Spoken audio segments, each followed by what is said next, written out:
ভারত চীন সীমান্তে আবারও উত্তেজনার ছায়া ঘন হচ্ছে। অরুণাচল প্রদেশের কাছেই নতুন শক্তিশালী বিমান ঘাঁটি তৈরি করে বেইজিং যেন সীমান্ত রাজনীতিতে নতুন বার্তা দিচ্ছে।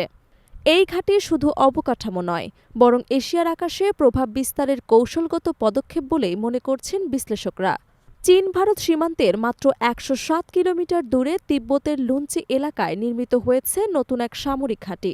সেখানে গড়ে তোলা হয়েছে ৩৬টি শক্তিশালী বিমান আশ্রয়কেন্দ্র, প্রশাসনিক ভবন এবং একটি নতুন অ্যাপ্রন। ভারতের সংবাদ মাধ্যম এনডিটিভির প্রতিবেদন অনুযায়ী ঘাঁটিটি ম্যাকমোহন লাইন থেকে প্রায় ৪০ কিলোমিটার উত্তরে অরুণাচল প্রদেশের সীমান্তের একেবারে কাছেই অবস্থিত। বিশেষজ্ঞরা বলছেন, এই ঘাঁটি চীনকে সীমান্ত এলাকায় যুদ্ধবিমান এবং ড্রোন দ্রুত মোতায়েনের সুযোগ দেবে। ফলে যে কোনো সংঘাতে ভারতের বিমান বাহিনীর প্রতিক্রিয়া জানাতে সময় কম লাগবে বেইজিংয়ের। কারণ ভারতের নিজস্ব বিমান ঘাঁটিগুলো তুলনামূলকভাবে দূরে, অরুণাচল এবং আসাম অঞ্চলে অবস্থিত। এতে কৌশলগত সুবিধা পাবে চীন। ভারতের সাবেক বিমান বাহিনী প্রধান এয়ার চিফ মার্শাল বি.এস. ধানোয়া বলেন, লুঞ্চিতে ৩৬টি শক্তিশালী আশ্রয়কেন্দ্র নির্মাণের অর্থ হচ্ছে সম্ভাব্য সংঘাতে চীনের কৌশলগত যুদ্ধবিমান এবং আক্রমণ হেলিকপ্টার সরাসরি ওই ঘাঁটি থেকেই সেনাবাহিনীকে সহায়তা করতে পারবে। তিনি আরও দাবি করেন, ভূগর্ভস্থ সুড়ঙ্গগুলোতে চীন আগেভাগেই অস্ত্র, জ্বালানি এবং সরঞ্জাম মজুত করেছে। ধানোয়ার মতে, তিব্বতে যখন থেকে চীন শক্তিশালী বিমান আশ্রয়কেন্দ্র নির্মাণ শুরু করেছে, তখন থেকেই স্পষ্ট বেইজিং ভারতের সঙ্গে সম্ভাব্য সংঘাতের প্রস্তুতি নিচ্ছে। এই ঘাঁটিগুলো তিব্বত অঞ্চলে চীনের দীর্ঘ সরবরাহ লাইন এবং সীমিত অবকাঠামোর দুর্বলতা দূর করবে বলেও তিনি মনে করেন।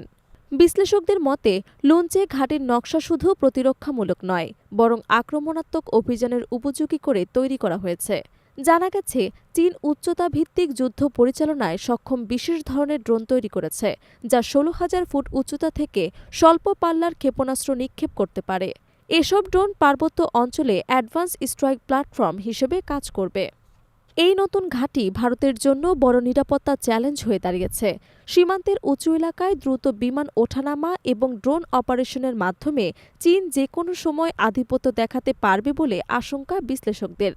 তাদের মতে, ভারতেরও এখন উত্তর পূর্বাঞ্চলের অবকাঠামো উন্নয়ন এবং নজরদারি জোরদার করা প্রয়োজন। গত কয়েক বছর ধরে তিব্বত অঞ্চলে চীন ধারাবাহিকভাবে সামরিক অবকাঠামো বাড়িয়ে চলেছে। নতুন রানওয়ে, রাডার স্টেশন এবং ক্ষেপণাস্ত্র প্রতিরক্ষা ব্যবস্থা স্থাপন করেছে বেইজিং। ফলে সীমান্তে উত্তেজনা আরও বাড়বে বলে ধারণা করা হচ্ছে। তিব্বতের উঁচু ভূমিতে গড়ে ওঠা লুঞ্চে ঘাঁটি এখন শুধু চীনের বিমান শক্তির প্রতীক নয়, বরং এটি দুই এশীয় পরাশক্তির সীমান্ত রাজনীতিতে এক নতুন অধ্যায়ের সূচনা করেছে।